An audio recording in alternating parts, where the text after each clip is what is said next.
Madame la vice-présidente du Conseil constitutionnel, Monsieur le Président de la Cour suprême, Monsieur le Premier président de la Cour des comptes, Monsieur le Premier président de la Cour d'appel de Dakar, Monsieur le Président de la Commission électorale nationale autonome, Monsieur le Président du Conseil national de régulation de l'audiovisuel, Monsieur le Président du Haut Conseil du dialogue social, notabilités religieuses et coutumières, Mesdames, Messieurs les représentants de la société civile, Mesdames, Messieurs les représentants des syndicats et organisations socio-professionnelles, chers invités en vos rangs, titres et qualités, Mesdames, Messieurs, nous voici rassemblés dans le cadre du dialogue pour la deuxième fois depuis mon accession à la magistrature suprême. Pour cette année, nous ouvrons des concertations larges et inclusives autour du thème d'intérêt national, à savoir le système politique. En assistant à cette belle rencontre qui nous réunit, et qui réunit toutes les forces vives de la nation, nous répondons à l'injonction du respect de la date codifiée dans le calendrier républicain. Ce dialogue en temps de paix nous enracine davantage dans la tradition continue de concertation et de préservation d'une paix sociale qu'il nous incombe de construire en permanence. Mesdames, Messieurs, l'implication de toutes les sensibilités de notre société dans la gouvernance institutionnelle de l'État, et s'il en était encore besoin, une preuve de la rupture systémique qui traverse aujourd'hui toute l'action publique. Ma conviction profonde est qu'au-delà des acteurs politiques, lorsqu'il s'agit de se projeter dans le temps long des réformes qui façonnent notre système politique, toute la société a voix au chapitre. Ainsi devons-nous définir par la quête du consensus et par les délibérations collectives la charpente institutionnelle et normative qui préfigure la vie de notre société politique. C'est toute la vertu d'un dialogue organisé en temps de paix. Non pas donc pour juguler une tension sociopolitique stressante pour toute la collectivité, mais pour écrire ensemble des pages encore plus belles de notre récit politique national. Mesdames, Messieurs, l'expression « le Sénégal est un pays de dialogue » n'est pas le fruit du hasard. Nous la devons à un héritage consolidant de Pencho et de Disso, à une conscience politique mûrie par l'histoire, à une culture de la pondérance héritée de nos devanciers. Notre responsabilité, c'est de préserver cet héritage et de le transmettre intact. Au demeurant, nous devons nous garder de l'immobilisme ou du statu quo.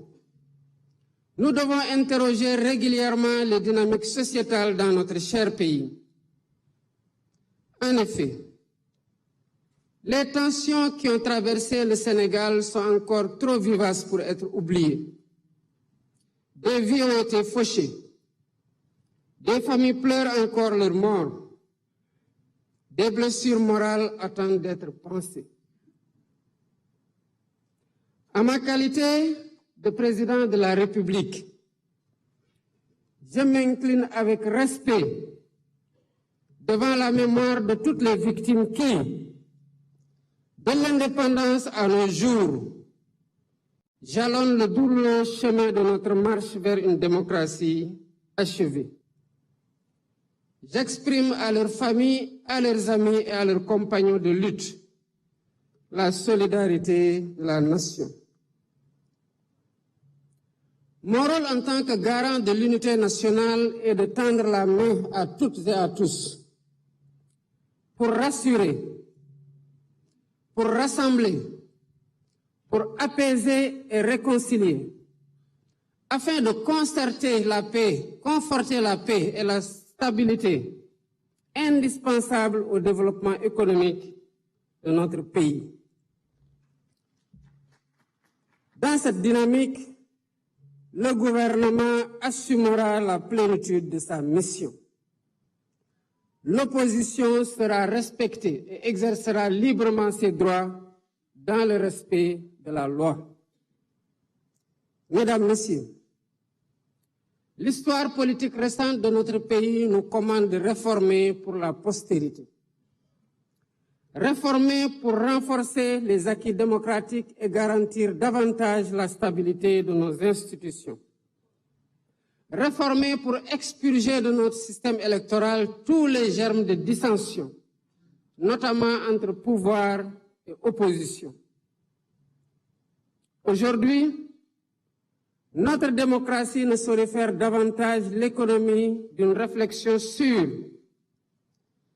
la rationalisation du calendrier électoral, la création d'une commission électorale nationale indépendante, le fonctionnement des organes chargés de l'organisation des élections, l'accès au fichier électoral et sa gestion, la rationalisation des partis politiques et leur financement, le rôle de la justice dans le processus électoral, la dématérialisation du processus électoral, le statut de l'opposition qui doit avoir un contenu réel, l'inscription automatique des primo-votants, la durée des campagnes électorales ou encore les modalités du parrainage, entre autres.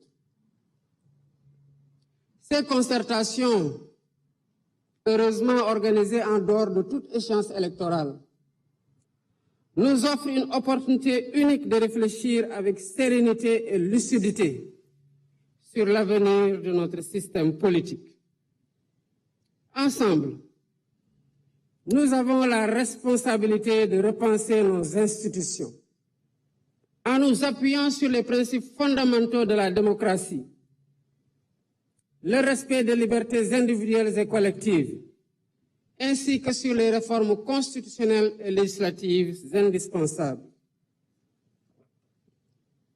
Les Sénégalaises et les Sénégalais ont eu l'opportunité de contribuer activement à cette réflexion en soumettant plus de 13 000 propositions sur la plateforme Djubanti, lancée seulement le 9 mai 2025.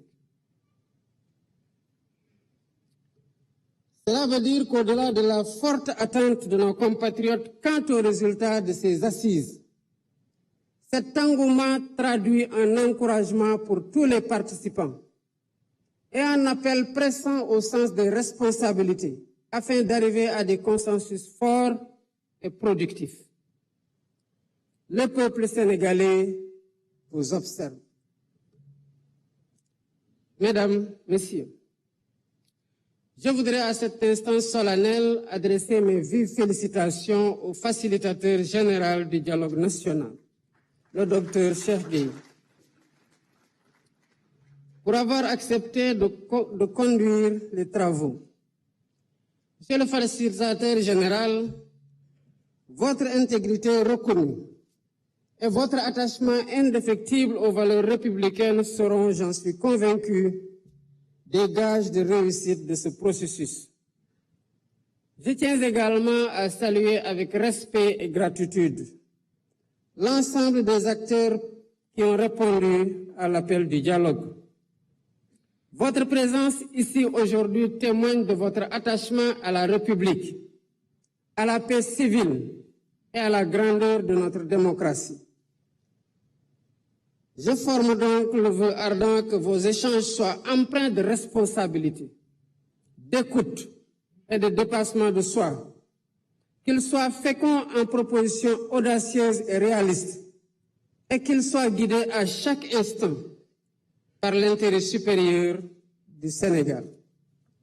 Sur ce, Fort de notre engagement commun et de mon attachement indéfectible aux valeurs démocratiques et à la cohésion nationale, je déclare ouverts les travaux du dialogue national sur le système politique.